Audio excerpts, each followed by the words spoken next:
Welcome to Common Sense Investing. My name is Cameron, and I'm here on another weekly live stream to talk about microcap stocks because, well, there's probably something wrong with me, but that's okay. And if you're here with me talking about microcap stocks, there might be something wrong with you too. So we can all be in this together. And every week I have to find something to talk about. Sometimes it's stocks, sometimes it's earnings, sometimes it's a busy season of numbers and discussing whether is going up or net income's going down or whatever's coming in for that news on that day.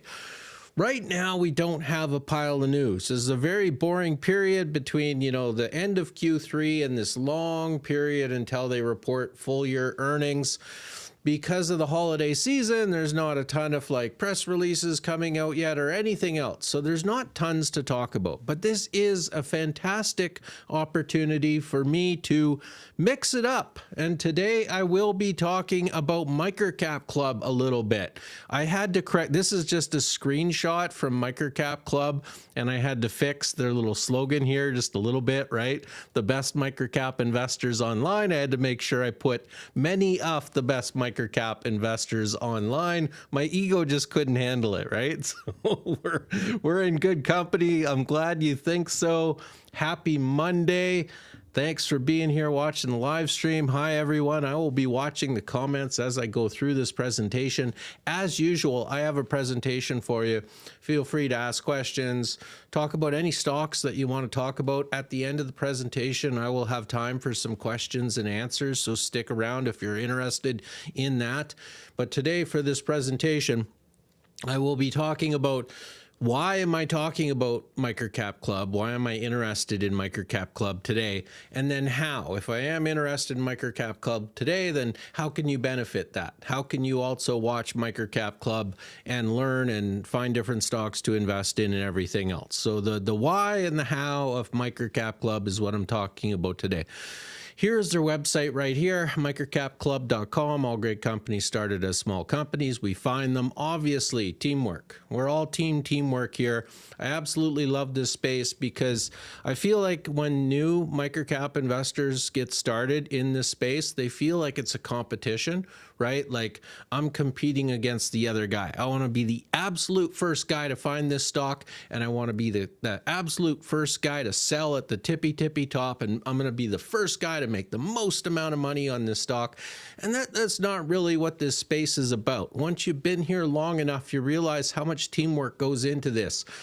Some of the stocks on my channel, I don't even know anymore how many that I actually found, right? This is a communication space where everybody's pitching different stocks, different ideas, pointing out different things, and we're all working together. So I absolutely love that some of these larger platforms really understand this, and this is their website right here, which is what I really appreciate from some of the larger platforms like MicroCapClub and Small Cap Discoveries. But what got me thinking about MicroCapClub recently is on my last live stream, I was talking about how in many years in microcap stocks, volatility is opportunity. One of the best ways to make money in microcap stocks is the share price goes down due to one reason or another, and you can sit there and say, the market was wrong. The market is wrong. I'm going to bet against the market because this stock, this company is owned by small retail investors that don't know what they're doing, and share price is going down, and these people are not seeing this X thing that is going to happen or is happening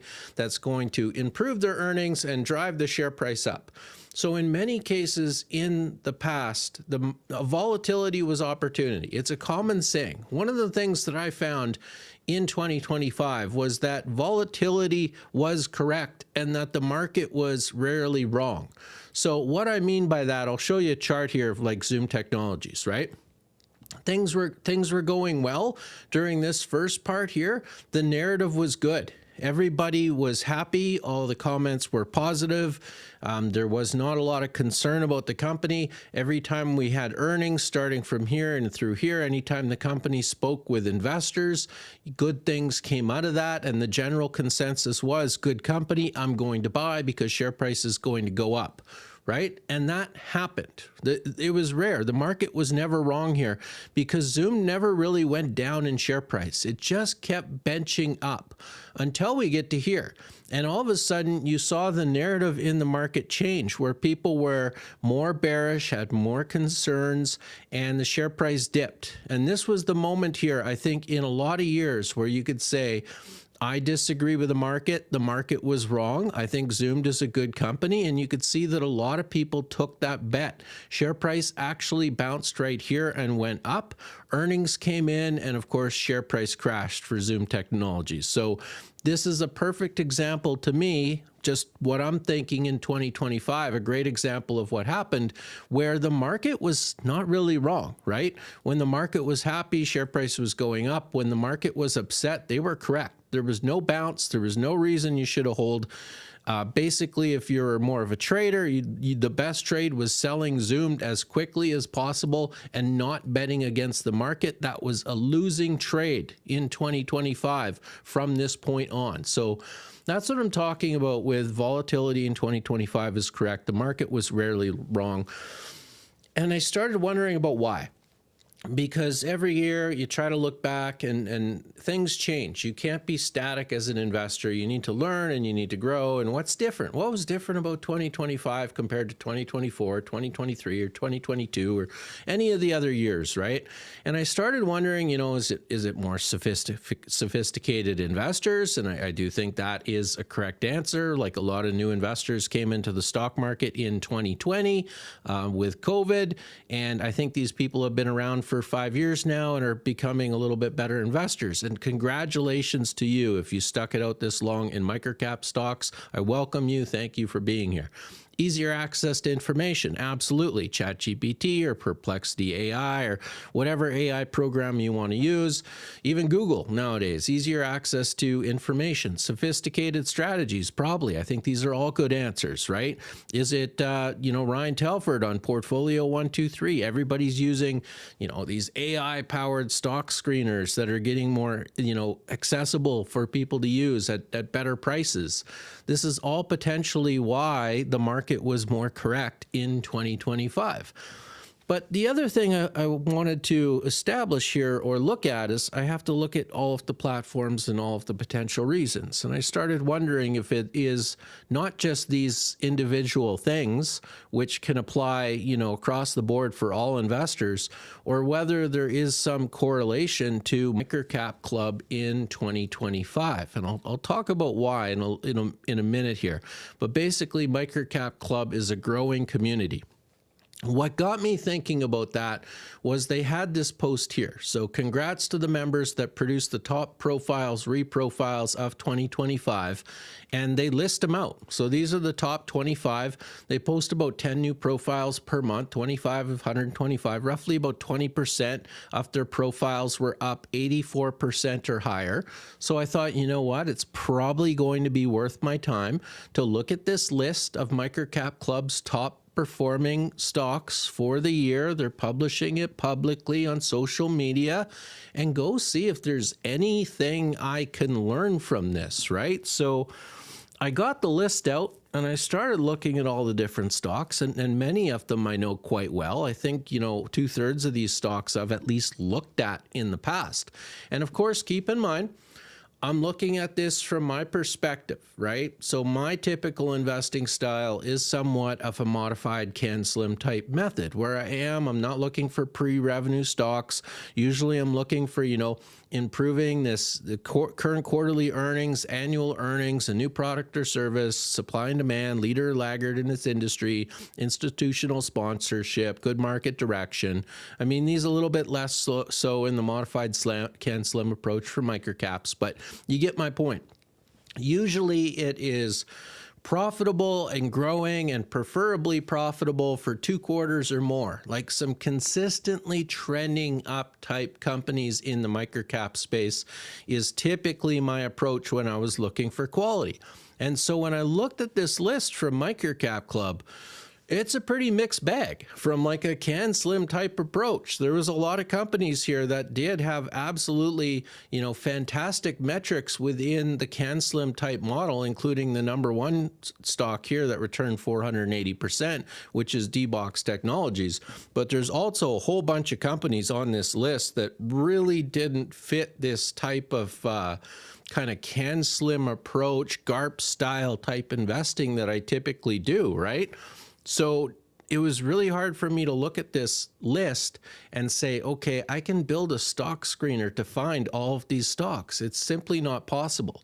In fact, basically looking at them over time, I figured out that the only thing connecting all these stocks and these super high returns are basically MicroCapClub. They are profiled on MicroCapClub, and there's enough good large investors on there that agreed with the thesis, and share price goes up, which is exactly what you want to see.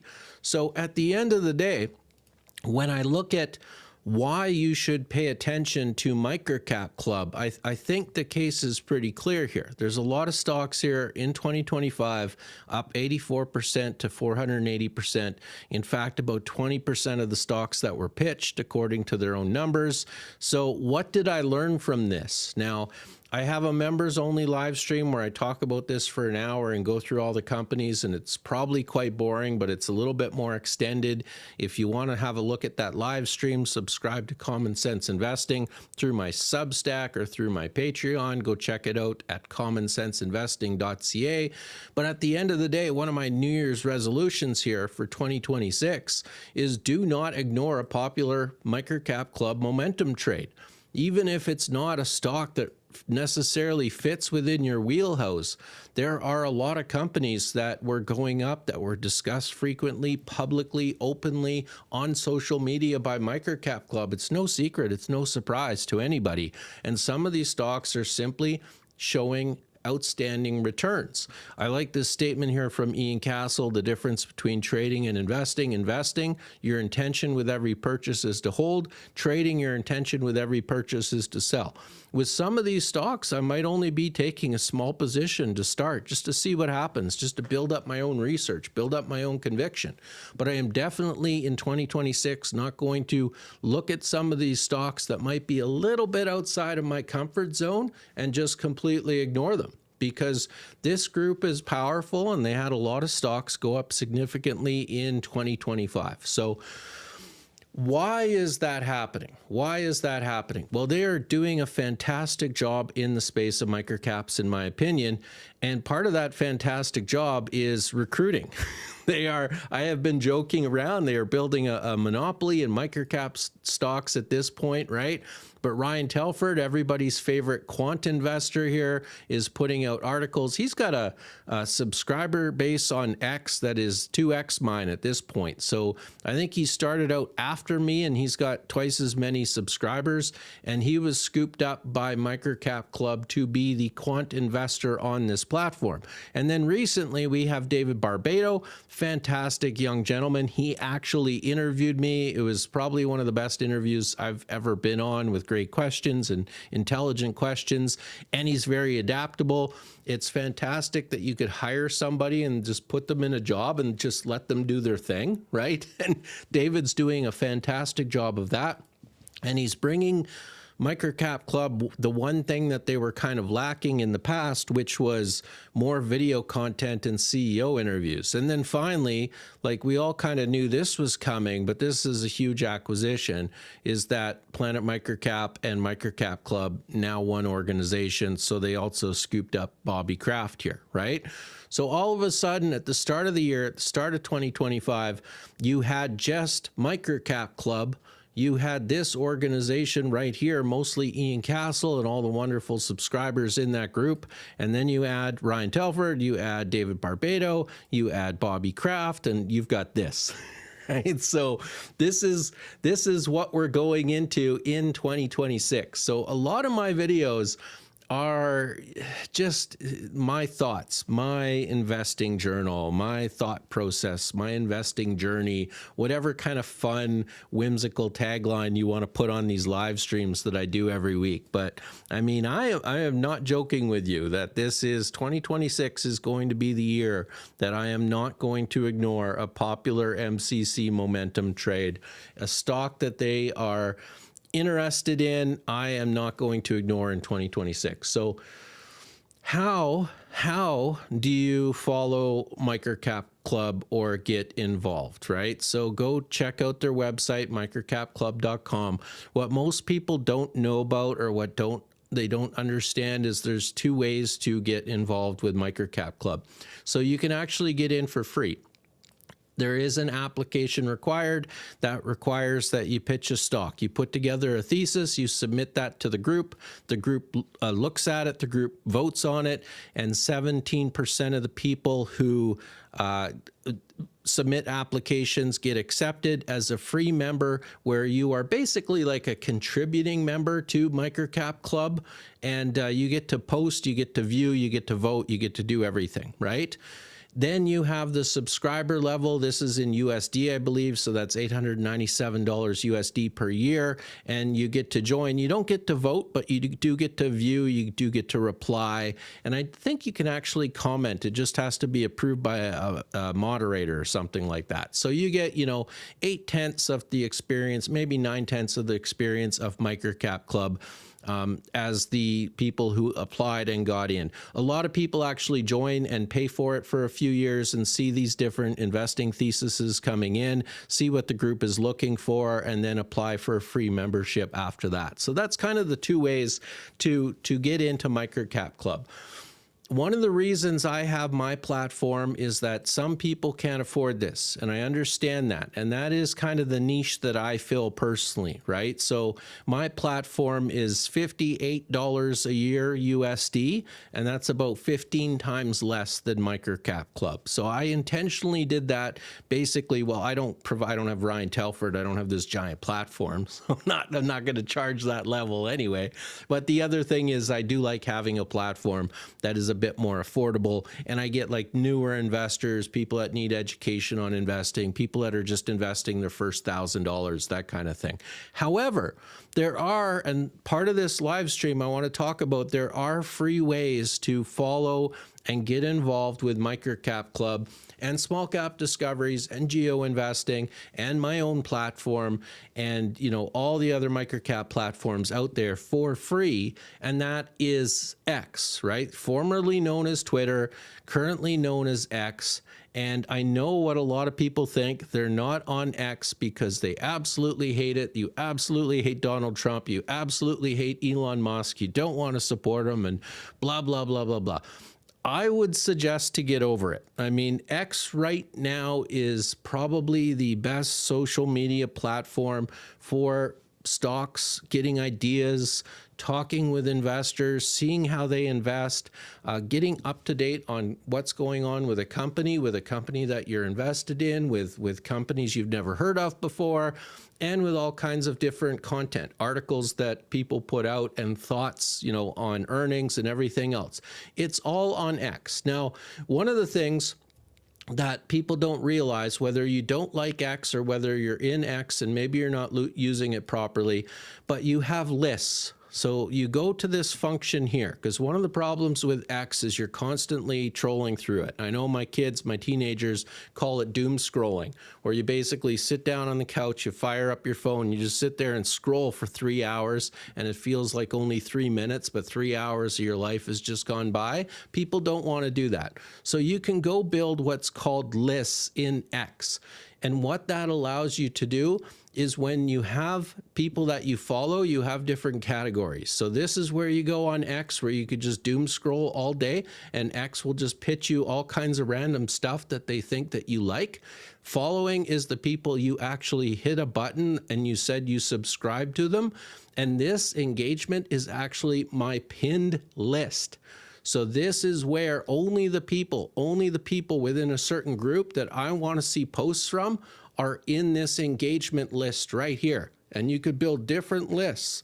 So you could sit here and doom scroll, but if you don't want to doom scroll, you could just look at people that you're following, or you could just follow specific lists. And you could see here why, because you have people showing up here on my engagement today where I learn, and there's content, and there's little videos here from some other fantastic investors like Nicholas Cordellucci over at Atrium Research, and Geo Investing here from Maj, right? So you get to see these things pop up on X. In fact, this list from MicroCapClub was on X.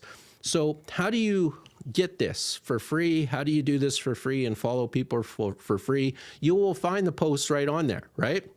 So here you have MicroCapClub congratulating Rodrigo Lizama on this stock, PPIH, PermaPipe. It's up a significant amount. It's one of those top 20% of the top 20% stocks, up 151% this year. You get to see who pitched this stock. You can actually subscribe to Rodrigo right here. You could go add him to a list, and then Rodrigo thanks all these other people, all these other fantastic investors, like here with Maj from Geo Investing, Ian Castle, A-Track 180. You can subscribe to those people.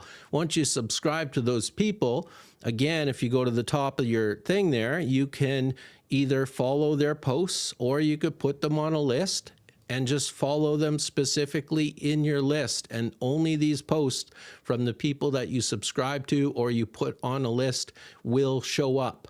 So like, for example, some of my lists just here is I have one for engagement on my channel where I add a bunch of people that I want to talk to.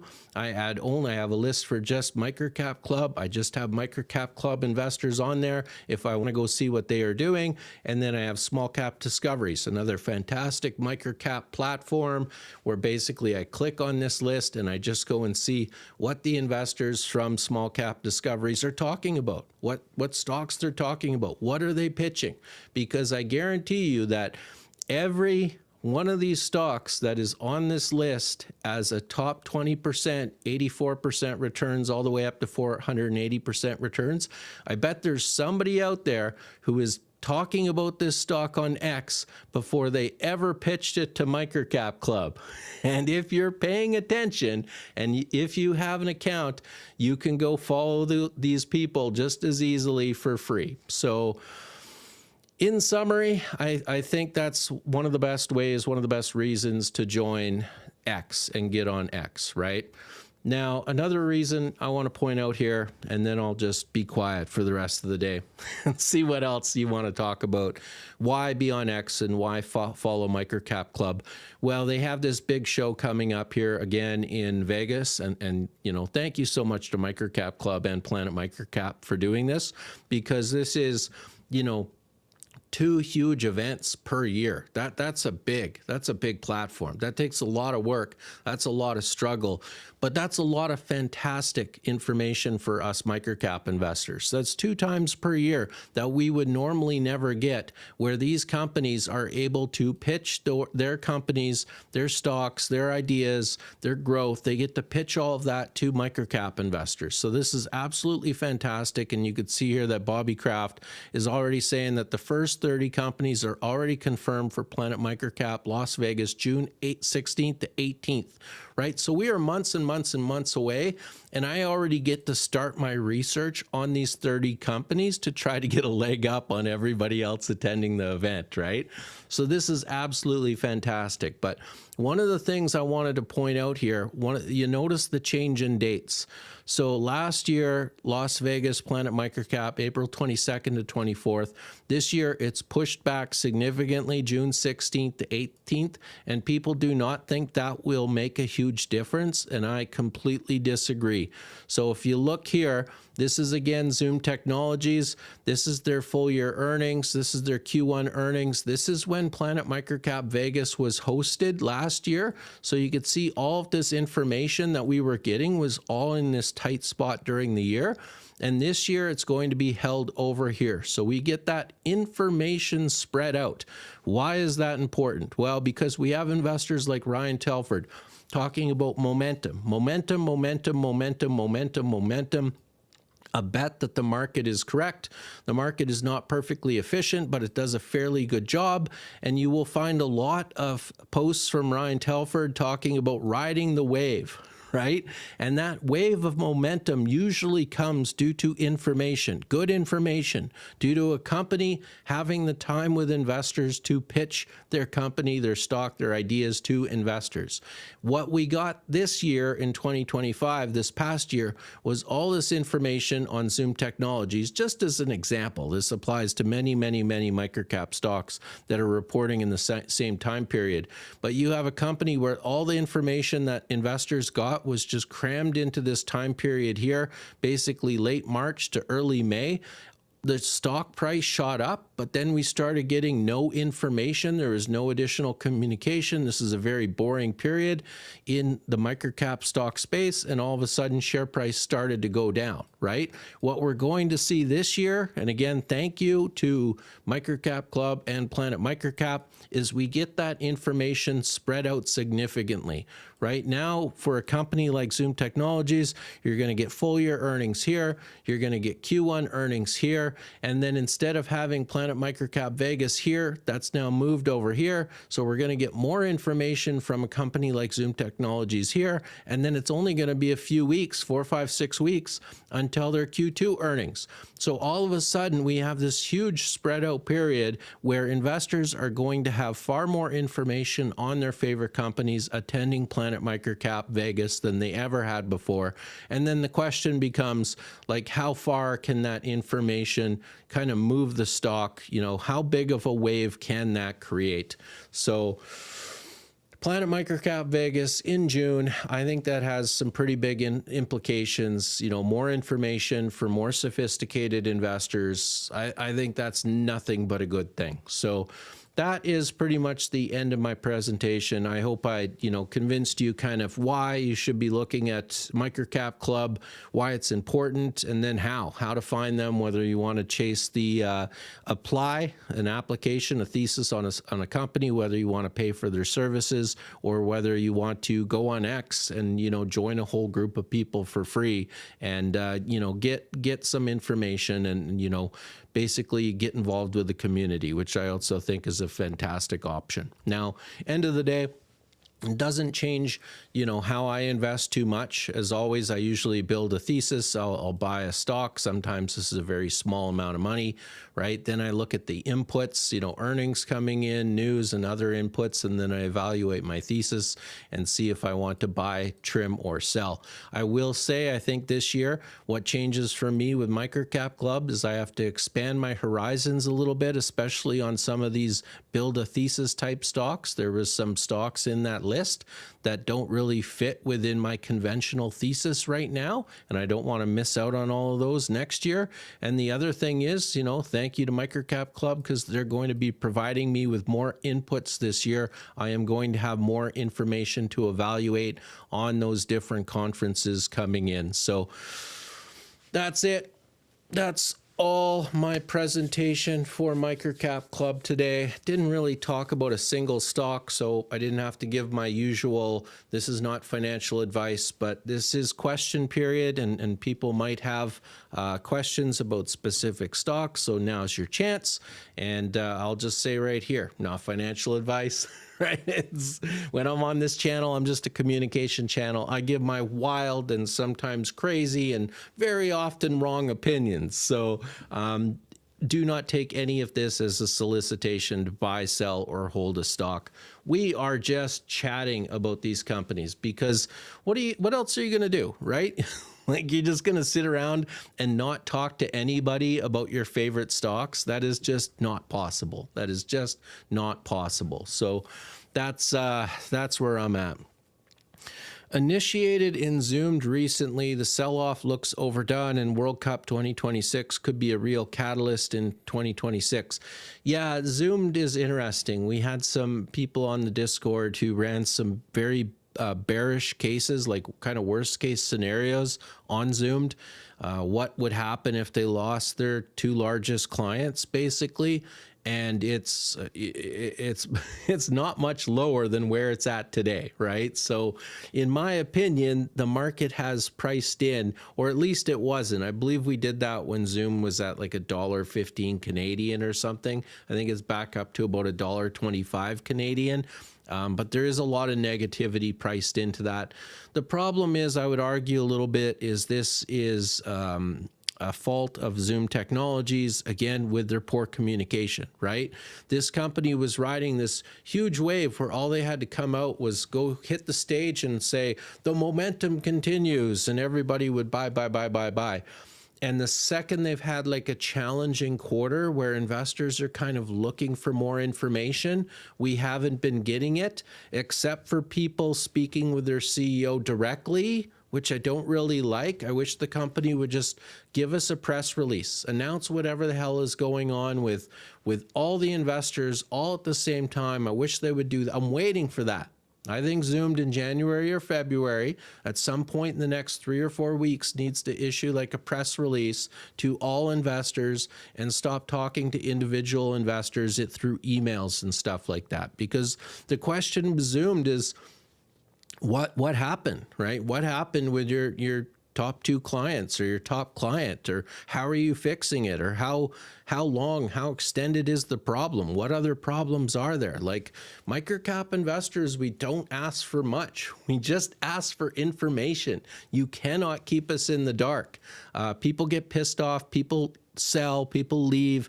And when people sell and leave, man, it's hard to get an investor back. In microcap stocks, we get jaded. Like, I will get a stock, I will get a company that's a good company today, and I will find a good investor who simply won't invest in it because this company pissed them off 10 years ago. And that's fair, right? Like there's a whole bunch of fish in the sea. You don't have to buy this stock again, right? So once you piss off microcap investors, they're done, they're gone, right? So don't do it. And bring information to us. Hey, also, Cameron, do you like the beginning of the year so far? Return on your investment speaking. I do really well with my resource plays with China's critical mineral blockades. Congratulations on that. I am not a resource investor, so it's interesting in that I'm jealous this year, right? Like, I have a lot of friends that invest in resources, and normally they go on cycles. Usually it's 4, 5, 6, 7 year cycles. So like I will kick their ass for 4, 5, 6, 7 years in returns, and I'll just be like, what are you guys doing? Right? Like, why don't you jump ship and come over here? And they'll, I'll outperform them. 2025, like right around this period, at least late 2025, they are crushing me, some of these resource stocks, right? So they get their 15 minutes of fame, and I'll stick to my growing and profitable companies and see what happens. So, but congratulations. Like, the whole point of my channel is invest in what you're good at, invest in what you know, invest in where your experience is at. And if that's resources, like, go for it. Like, I'm not negative on any specific sector or investment type or anything, right? I like people investing where they want to invest in. Now, the problem is, how's my investments going in 2026? Huge pet peeve of mine. We're 12 days into January. Like, the year-to-date bros got to stop. If you're making money, that's fantastic. But, you see people out there already like, oh my gosh, it's year to date, I'm up 50%. It's like, we're 12 days in. You got to wait a few months, right? So the SPR is at 28.1. The silver push card is on fire. I'm not buying the insurance. I'm buying the platinum. Let the algos pump the metal. I'll take the density. With the remilitarization of the world and the AI, HPC race, etc., the world need our strategic resources. So that's one of the reasons why the TSX is doing well, despite the uncertainties, tariffs. So a lot of speculation in my mind in the Canadian markets, right? Yeah, we have a ton of resources. We significantly struggle to get them out of the ground. We fund our junior miners over and over and over. They run financings, and we struggle to get it out of the ground. I hope that changes in the future, but we'll see. I wonder if 2026 will be the year I subscribe to MicroCapClub and or Small Cap Discoveries. What are your thoughts, your experiences? That's I don't want to sway anybody in one direction or another. They're both fantastic platforms, but go look at the differences. There are some differences, right? Small cap discoveries, entirely Canadian. So if you're looking for like US exposure or European exposure, you have to go to MicroCapClub. In saying that, like small cap discoveries, their CEO interviews are top notch, and the information, like you get access, direct access. Usually small cap discoveries puts out like 2 or 3 videos per week where you get direct access with Paul Andriola and Trevor, right? So a little more personalized, more Canadian.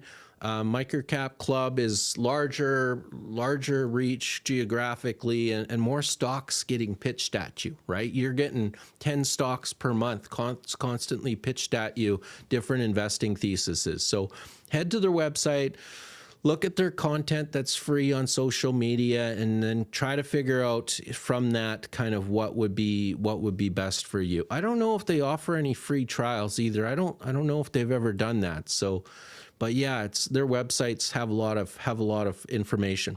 See, this is what I just tried to solve. I can't stand the noise on X. You're doing yourself a disservice. You could build an X account. You could build lists. You could only go to your feed for your lists, which is only the people that you want to hear from. And sometimes I only get 10 posts a day, right? So I agree. People that don't like the noise, don't go to that For You page and doom scroll looking for the people that you're trying to find, right? Just build lists and you can be on X without all of that noise. X is the best platform. I agree, a lot of noise, but with Grok you can filter out a bunch of it. Yep. And like I just said, lists, subscriptions, and lists. X is actually doing a better job. It did not previously have my lists up at the top like that. I had to actually go in my profile to go to my list, but now they're making the list just right up at the top. So I can literally just log in and boom, I hit lists, and I'm only getting the information that I want to get. X is a really, look, I'm skeptical. I started this platform and people ask me like, you know, how long have you been on social media? And I don't know how to answer that because I didn't have any social media until COVID. I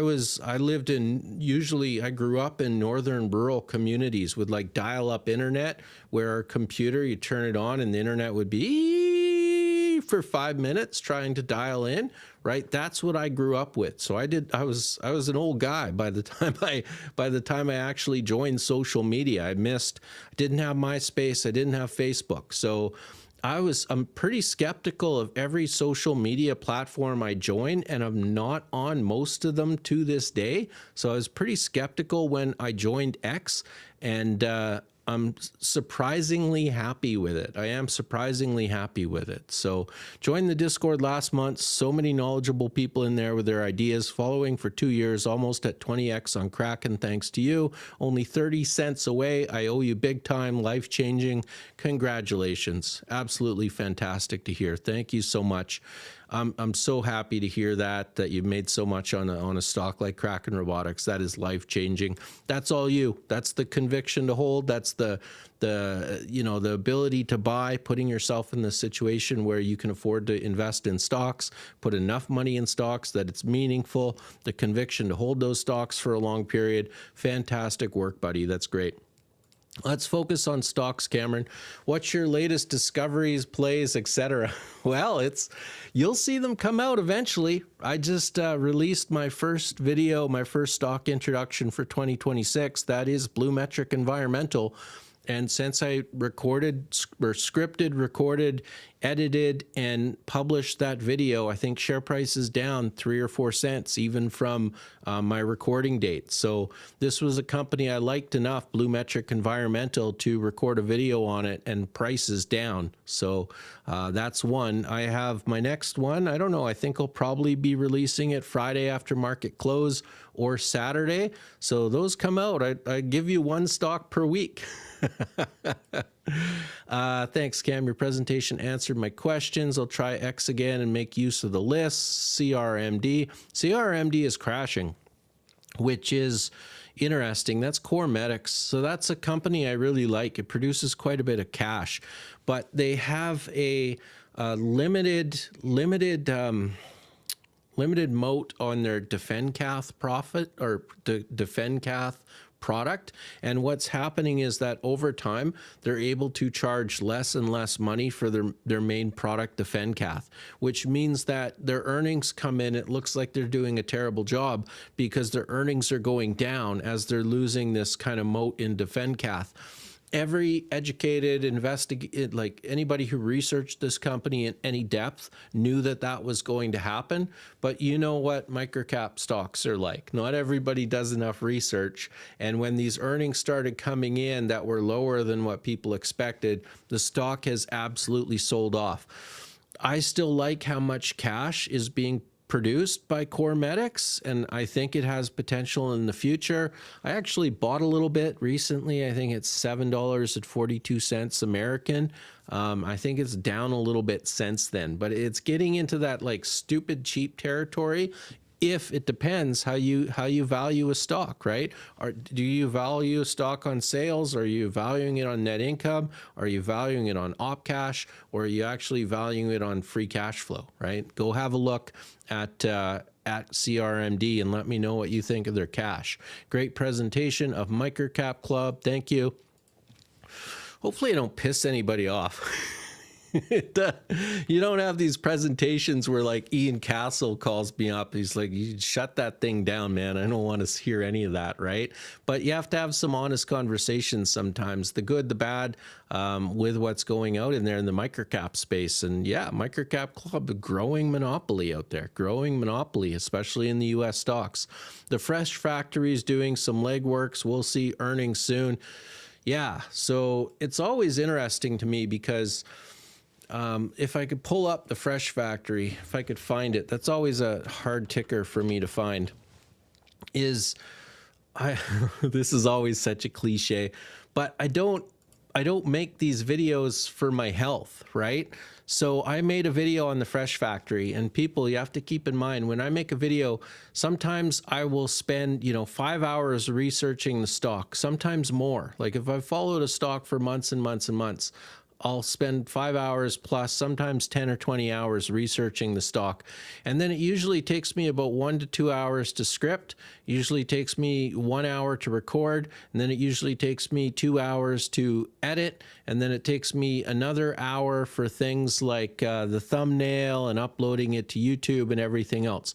So when I make a video, right, it's 10 hours minimum for me to make a video, an 8 or 9, 10-minute video, and put it on YouTube.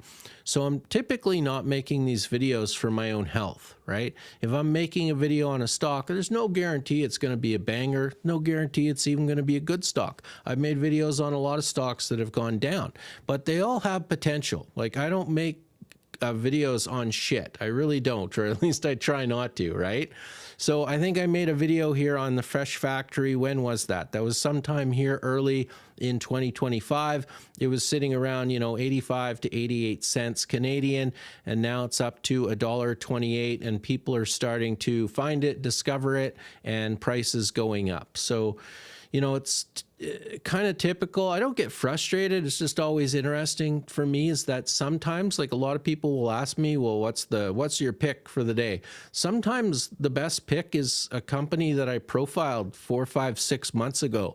And a lot of my videos, I see these stocks early, I find them early, and sometimes they just take a while to kind of get going because I like inflection point companies. Something has changed or something is going to change for the better.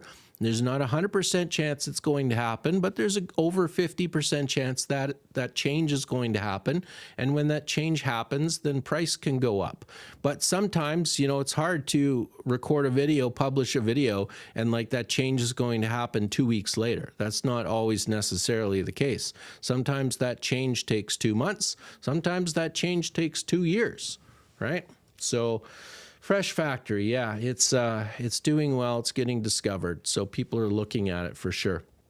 How do you factor in industry tailwinds when looking at a new company? So I try to, I don't always start, but I try to start with industry tailwinds, right? So I say this all the time. one of my most famous stocks is Kraken Robotics. I found Kraken Robotics because I was looking at drones, and all the drone stocks were overpriced. And then I found underwater drones, and all the underwater drone stocks were completely undiscovered. And so I was bullish on that industry sector, drones, and then underwater drones. I'm like, shit, that's got potential. I started looking at the industry, and then once I decided that was the industry for me, it's only then that I went and found Kraken Robotics. When I found Kraken Robotics, their earnings were not fantastic. They were simply the best of the worst. They were the best underwater drone company in that industry sector. So I was bullish on the sector first. Same with Gatekeeper Systems. Gatekeeper Systems, I found it at 18, 19, 20 cents. It's now $2 or whatever. I was looking around at all the crime. Right? There's crime everywhere, but especially on public transit. You can't take public transit anymore without there being crime. I was like, where's all the video cameras? I'm like, oh, I'm bullish on this. This was literally not me researching an industry sector online. This was me walking around in the real world going, where the hell are the video cameras on public transit? So I started looking into it as a stock opportunity. And I found Gatekeeper Systems, who installs security cameras on public transportation. It was one of the few public stocks out there that did that. Most of these companies were private. And you know what? Their earnings weren't bad. Spoke to their CEO, Doug Diamond, great guy, had a bunch of interviews, and the stock has been very successful. So many times I actually start with the industry sector, which is sometimes harder to do, right? You can't pull out a stock screener. A lot of these stock screeners won't tell you, like, go look at this industry. You know, it'll pull up individual stocks, but I try to most of the time actually go in the other direction. It takes more legwork, it takes more brain power, but go find an industry that you're very bullish on. It also helps build conviction, right? Like, I can buy a crypto stock and it can go up in price and I can make money, but I'm never going to make as much money because I won't have conviction in crypto. I don't know the space very well. I haven't done my research, so my position size won't be very big. Where if it's an industry sector I know well, and I'm very bullish on the industry sector, that's a downside risk protection to my stock. I'm willing to invest more. So a lot of reasons to start with the industry sector first before you go find the stocks. I put 3 days into Total Telecom and confirmed the April IP royalty arrangement is a one-off and not a new direction for Romcom.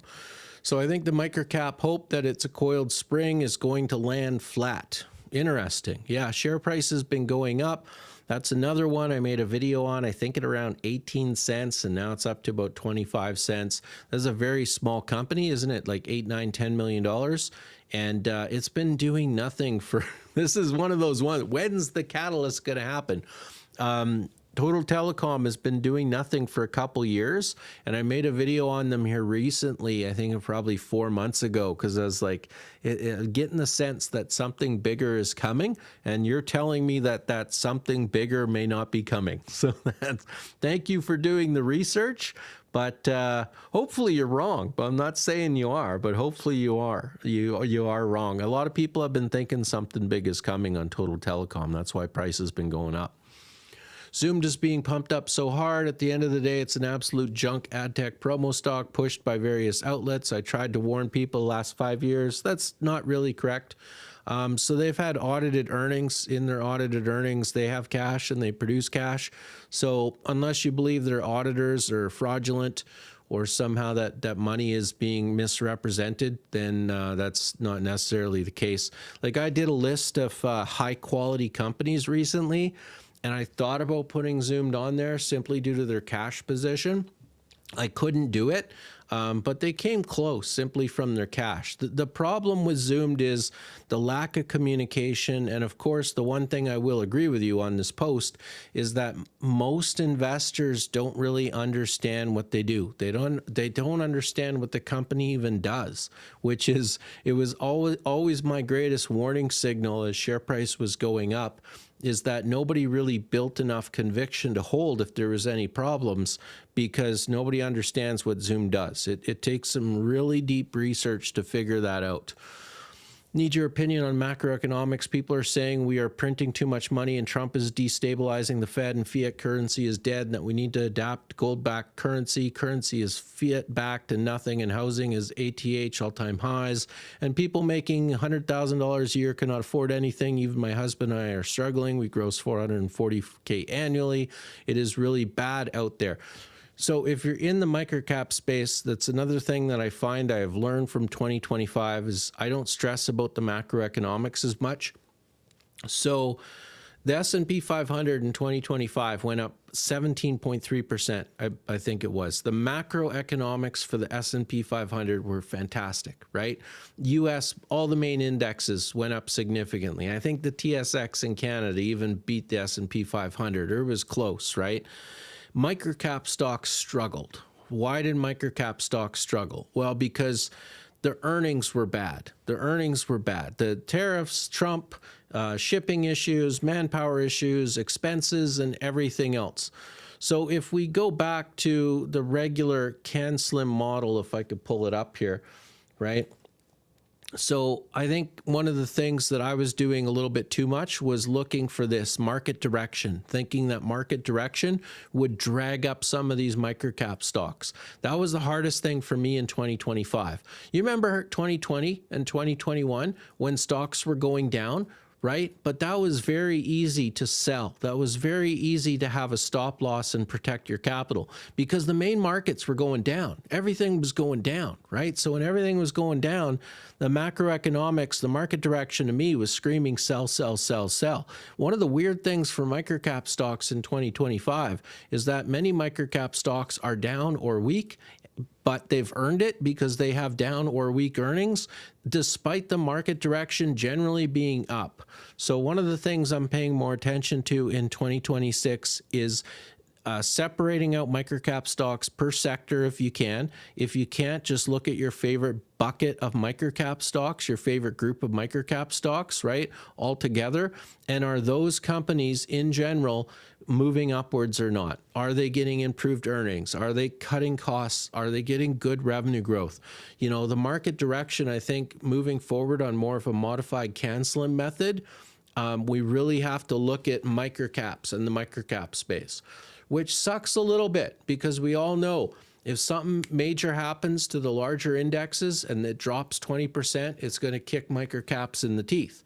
But at the same time, just because the major markets are going up doesn't mean that microcaps will go up. So we very much have to separate microcap stocks from the larger cap stocks in the economic, in the macro space, in my opinion. I think we spent too much time, energy, and brain power worried about tariffs and Trump and what's going to happen this year. I think if you take that energy, you take that time, and you just direct it into finding better companies, I think that'll work out a lot better than worried about all this macroeconomic stuff every day. For that type of stuff, I mean, analysts do this as a full-time job. They get it wrong all the time. I think it would just make my beard gray. So as far as, you know, struggling, I agree with you. A lot of people are in that case, right? Inflation, expenses. They always say, "Oh, inflation's only 2-3%." Bullshit. Like insurance and property taxes and groceries are insane. It's a tough world, right? So I find myself budgeting more than I have in years, and I feel like I have less disposable income than I've had in a while. So you're not alone. I think find a group, find people you could talk about it with, and have those conversations. And sometimes that means like tough conversations with your significant other, your friends, or your family. Like, how can we get some of our costs down, right? Maybe I can't go on that huge vacation this year or whatever it is, right? It's a lot of people don't like talking about financial education. I actually used to have a podcast with my wife.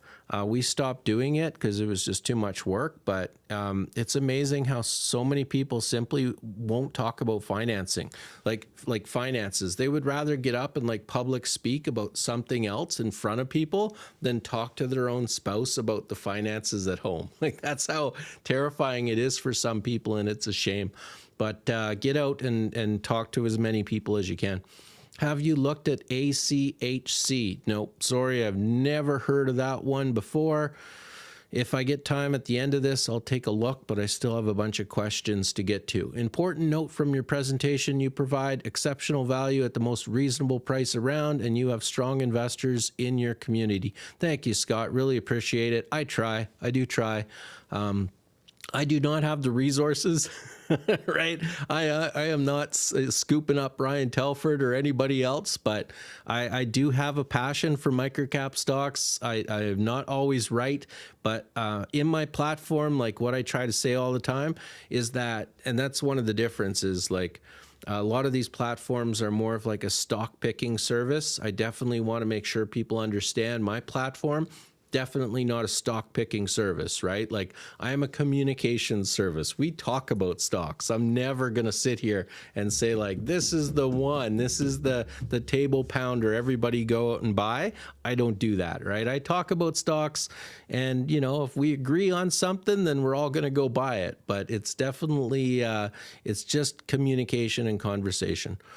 Let's see here. Blue Metric presentation was really great. You're a good person, Cameron. We appreciate you, brother. I have not invested in it yet. I need to do my own DD, but it looks promising. Blue Metric, if you choose that one, very volatile, right? Because it they have a lot of share dilution, 52% share dilution from their acquisition of DS Consultants. So the thing is that you have to pair, the share dilution isn't bad. That's one of the things we had in 2023, I think in 2024. Everybody was against share dilution. Nobody wanted share dilution. You have to weigh how the company is spending capital against what their returns are, right? Return on their investment. And the problem with Blue Metric Environmental now, the challenge they're going to have this year is with this 52% share dilution, I believe it was, they're now going to need 60, 70, 80% return on investment in revenue growth and hopefully income growth to really drive the share price up. Now, if they can do that, and I think it's possible, then I think, you know, this is going to be a good company. But please don't ignore that. This is Blue Metric it's a fascinating company because it's so boring. Right? They do like engineering services, right? But from a company perspective, it's a very boring company. And from like a stock perspective, where share dilution, super high growth, what else are they going to acquire next? They've now had 2 company-changing acquisitions in the past 24 months. So a lot of change over there. They have a lot of things that they need to execute on and consolidate and get together. But I do like the company. Like to have like a boring company that is an exciting stock.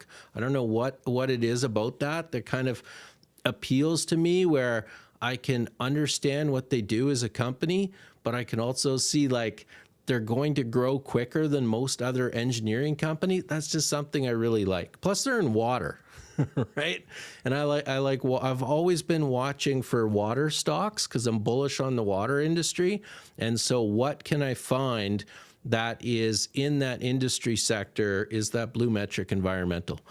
If the tide isn't rising for an industry sector, there's little point in owning a boat. Yeah, and that was AdTech this year, right? AdTech got destroyed. And that was interesting because, you know, 2026, we have the Olympics, we have FIFA World Cup, and we have the US election midterms in November. So 2026, we have massive events coming up, and we have an economy in the US that just saw, what was it, 4.3% GDP growth?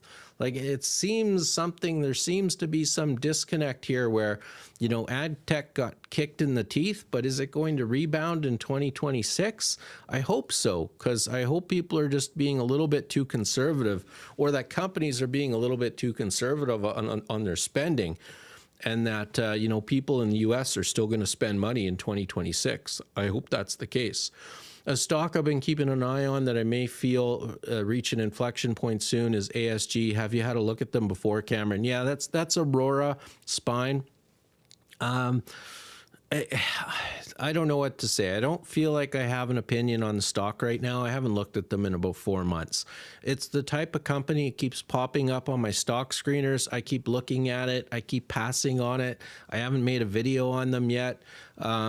I don't like, if it's tough because you have to understand my investing style, as I am typically looking for like that 25% if I can get it growth. And so when a company is reporting 5 to 10%, am I super excited about it? Good company, good kind of products that they're offering, and I see the potential, but they've never really convinced me that they're ever going to get that next leg up. Now, if you're talking about an inflection point soon, that's not something I have an opinion on because I have not looked at them in the past 4 months. But good company, good management, I would love for them to be able to convince me that that inflection point is coming up soon. And if it is, then yeah, that's definitely the type of company that I would be comfortable in owning. So let's see here. A whole bunch of arguments. I tried blocking these people. Hopefully that worked. Let's see. Good job, Cam. Rough nights in the comments. Yeah. I guess I need to read the comments more often. This is the thing, though. This is the thing. We get bad times. It's price drives narrative. Narrative drives price. So when you see things going poorly in microcap stocks, people get grumpy, price drops. It's amazing how that works every time. So the fact that I'm having a live stream and there's arguments in the live stream, which I've almost never had before in my entire 2 or 3 years doing this, have arguments in a live stream. Obviously, people are upset. People are feeling the stress, not just from stocks in the microcap market, but also personal lives, spending, expenses, everything else going on out there. So one of the things, I don't have the slide here, but I had it on my last live stream. Keep in mind that the best way to make money is to take care of yourself. Right? It's the same way with raising a family. As a father, I always found that I worked so hard for my kids and my wife until I crashed. I utterly crashed as a person. I didn't know who I was anymore. I was exhausted all the time. And then all of a sudden you're trying so hard to be a father and a husband, and you can't do that because you're not taking care of yourself. So whether it's family life, whether it's financial life, in my opinion, basically always try to take care of yourself first. If you're having issues, if you're having stress, get those resolved. I'm a big mindfulness guy. That's one thing that's really helped for me. If you take mindfulness training, focusing on little things in life that kind of improve your mood, improve your life, instead of trying to focus on those giant concerns on what would Trump do and where's the interest rates going to go. It's trying to focus on those smaller things that keep you happy throughout the day that I find works for me anyway. Any thoughts on Max Q? Oh, that's an interesting one. Let's see here. I don't know if I have any thoughts recently on Max Q. So this is one of those things, industry sectors that I'm telling you about, because this is a company that was or is producing Canada's first space launch platform in Nova Scotia, Canada. It's some rural town just north of Halifax or whatever. And this is one of those companies, I can't even put it on a 1-year chart. It's up to 720%. I made a video on them, gosh, I don't know when. I think it was 2023. I made a video on them here. And I said, look, everyone, somewhere in here, I'm like, this has a ton of potential. You should really watch this company. What they're doing is amazing. Basically, they're making these satellite launch pads where, nobody has these. They're not private. They're all owned by the military, and there's no private companies that can launch a satellite into air, and we're going to have this amazing new center in Canada where we can launch these satellites into space, and they're going to make a bunch of money off it. But they got to build the damn thing first. So they got to finance it, and they got to build roads, and they got to get permits, and they got to get investors, and they got to get people in to figure it all out and put it all together, and that's going to take time. Well, it took time. It took till July of 2025. I completely forgot about this company, right? And now, all of a sudden, in 1 year, it's up 720%. So I don't have any opinions recently on it. All my research was done back in 2023. I would have to look at the new numbers on this company and see what they're going to do and see what they're going to produce. But I mean, this is one of those companies. My guess is at this point, it's massively overvalued. It's at $307 million. But this is one of those companies that I had planned on buying simply for for the industry sector, right? Through its subsidiary, engages in the construction and operation of commercial spaceports for launching satellites through small and medium-sized launch vehicles into low Earth orbit. The company is headquartered in Toronto, Canada. So this low Earth orbit is supposed to be like the future of shipping. If you have high priority, expensive stuff, instead of putting it on a boat and waiting for 2 or 3 weeks, you can literally launch this stuff into orbit. It'll get there in a couple hours kind of thing, right? So it's the future of high priority shipping and maybe some transportation, who knows? But that's, I think this is a really bullish thing for Canada, and I hope they're very successful. But at this price, I don't really have any opinion on the stock because I haven't looked at them now in probably 18 months. So my opinion is to have no opinion, but I hope they succeed. So absolutely. Why even buy any company? Can't have the cash is a sell all the way. They have plenty of water companies that never need cash, that people live in a city, pay a water bill by people living in a city, all you need. Yeah, I'm looking for more like the innovative water companies that are doing something different. I forget the name of one. I had one a while ago that got bought out for a 72% premium. There's companies looking for innovative tech. One of the problems with some of the water companies you're talking about is that they don't drive innovation, right? They have their thing, they're doing their thing, they're producing a bunch of cash, and it's cheaper and easier and better for these like established infrastructure, large infrastructure companies to just go out there and buy their innovation, buy their little upstart companies that are developing new technologies. That's this guy, right? I'm looking for those companies that are developing those new technologies, and you know, hopefully that's a successful company and a successful stock. But water is one of those things. Like, you talk about non-renewable resources in like oil and gas, but eventually we're going to be fighting over water, that cooling all those AI data centers, cooling everything we're doing in the world, plus drinking water, plus, you know, the lack of clean water out there. A lot of it's being polluted. So there is a water shortage, or there's going to be a water shortage, and supply and demand, eventually something's going to break. The question is always sometimes with these things is when, right? Like quickly, slowly, medium term, will I be alive? I don't know, but it's definitely something I'm looking at. One of the things with stocks and with industry sectors is, you know, the longer you do this and the more you pay attention, you'll find that things slowly come over time. Like, you'll look at an industry sector 10 years ago and think too early. Like, for me, that's like hydrogen, right? I see the potential in hydrogen, but for me, I think it's like 10 or 15 years out.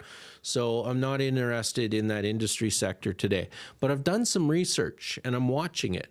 And someday, hydrogen, the industry, the sector for hydrogen could change, the demand could change, and all of a sudden I'm ready because I've already done some research. I'm already paying attention. I'm not going to, you know, pay the top for a little pump. I'm just waiting for that time where there's some kind of consistent, proven change with evidence, and then I could change my narrative. But, you know, it pays to pay attention to different industry sector, and it pays to pay attention to different stocks. There's a lot of stocks that I follow on the peripheral, even though they're not my favorite companies. That can change over time. Like, I very rarely throw something just flat in the garbage unless I don't like the management, right? That's a different story. But a lot of companies will do nothing for 2, 3, 4 years. Something changes. If you're paying attention, you can grab that run up, and that's a fantastic place to be. So for me, that's the end of it. My fantastic place to be right now is shutting off this live stream because I am done and losing my voice. But again, you could be anywhere. You're here with me talking about microcap stocks. I really appreciate it. Really appreciate your time. Thank you for being here. Good luck. I didn't talk about stocks this week because there wasn't enough news or enough bullish activity, but that is slowly changing. We're middle of January. Hopefully we start getting press releases, get more information, and see what happens with microcap stocks in 2026. So thank you for being here, and I'll see you again in a week.